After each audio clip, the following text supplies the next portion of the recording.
Welcome to my Lightroom 5 tutorial. In this video I'm just going to show you a few simple steps how you can transform your image in post-process from this sort of dreary looking sort of flat image to something that's a little nicer. And this is the end result, just following a few simple steps. So what I'm going to do, I'm just going to start off by resetting everything. So this is how the image was to begin with, and to start with we're going to go into the basic module here. We're going to go to highlights, take them all the way down, bring the shadows all the way up to 100. With the whites we're going to hold down the Alt or Option key, and you click it, the screen will turn black. You want to drag this up until you start to get a bit of bleed into the, see that's too much, you want to just drag it down a little bit so you've got a minimal amount showing. That's fine.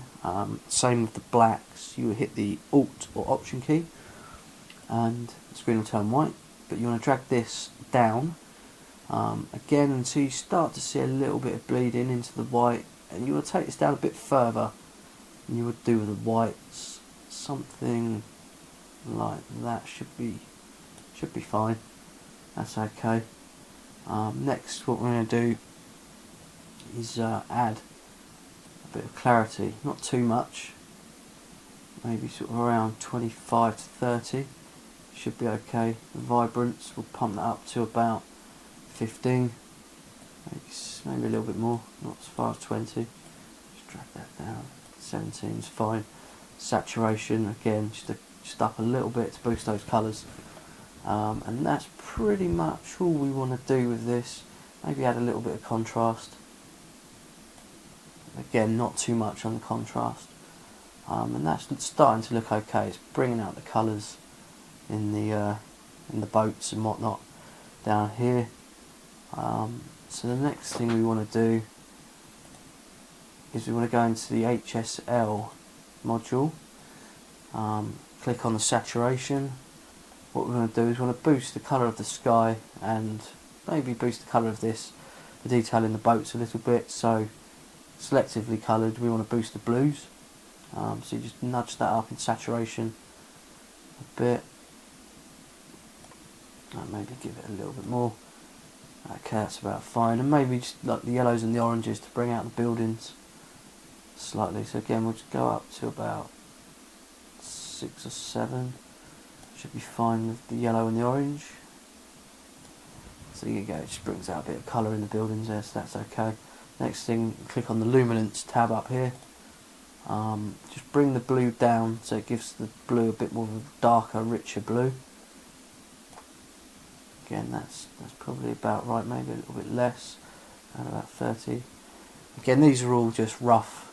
This is just a rough idea. You can obviously, depending on your picture, change the values to what suit your picture better. But that's that bit done.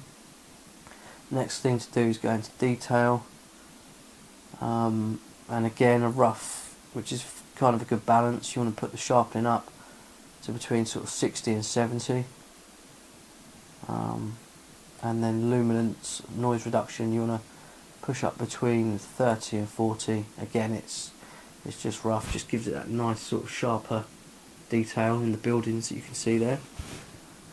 And then next we want to go into lens corrections. We want to tick the lens profile correction, so that just sort of flattens out any pin cushioning or whatever you've got going on in there. Tick the remove chromatic aberration, and then to straighten the image because it's slightly crooked, you can either click this auto adjust here, which is quite good, usually works 9 times out of 10. Or if not, you can actually go up here to the crop tool and use the angle slider to change your angle. But for this instance, I'm just going to reset that. I'm just going to use the auto, which should, there you go, that's sort of brought it out nice and level, so that's good. Once you've done in there, the next thing I do is go back up to the tools along here, and I use the graduation tool for this bit. And what you want to do is double click effect to make sure So if you've got any values that are set from a previous adjustment, you just double click over here on effect, and that will reset them back to 0. And then holding down the shift key just to keep it straight as you drag it down. I'll show you, if you don't keep, see it goes wonky as you're trying to drag it down, you don't want that to happen. So if you hold the shift key, you can bring that down and it will stay straight all the way down. So bring that down until it meets the buildings, and then what we want to do here is just bring the temperature down a little bit to make the sky a bit cooler looking, just to give it a bit more blue. Raise the tint up again just by a couple of, maybe 4 or 5, maybe a little bit more on the temperature, something like that, just to give that blue. And you can show what it was before and after. So that's without the graduated filter, fairly bland looking. Add that, gives the sky a lot more colour, which is nice. Once we're done there, we hit close. And last of all, should you, I mean again, personal preference, add a slight vignette to the image. Not too much. You want to drag it down to about 16 or 17, and that's pretty much job done. You can see the before and after by hitting the backslash key. That's before. Hit the backslash key again, that's after. So it's quite a nice difference. And you can also press the Y key, which will show you a before and after side by side.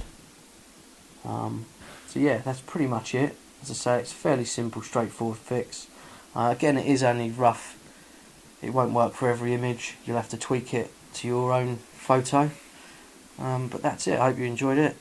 Feel free to leave any comments, likes, dislikes, and feel free to subscribe to my channel.